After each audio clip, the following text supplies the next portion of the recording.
The American dream is collapsing, and nobody wants to admit it.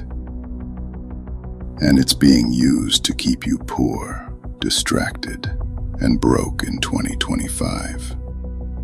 Today, I'm going to expose how FOMO is destroying the middle class, and how the same emotion that once pushed you forward is now keeping you stuck in survival mode. Every scroll, every post, every get-rich-quick video is designed to make you feel late. Late to crypto. Late to real estate. Late to the next AI wave. But here's the truth. Most Americans aren't late. They're being played. The system doesn't want you informed. It wants you impulsive. It feeds you headlines like housing boom, while institutional investors quietly sell. You chase the top, while they cash out the bottom. FOMO isn't just emotional, it's neurological. Every notification, every breaking news alert triggers your brain's fear centers.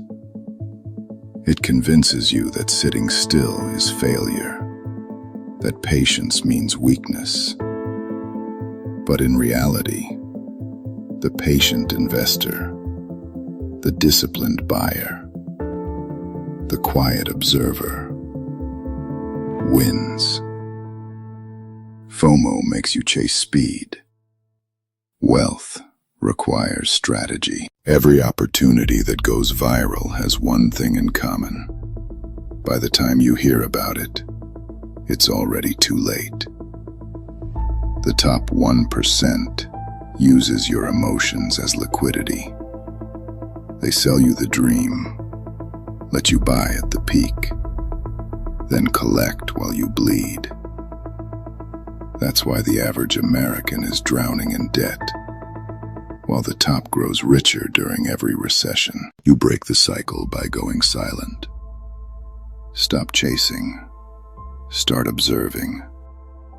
Learn the art of waiting for blood in the streets, because that's when the real players move. FOMO is fear disguised as ambition. But remember this: panic makes slaves. Patience makes kings. In 2025, don't chase what's trending. Build what's timeless. Because grit always wins.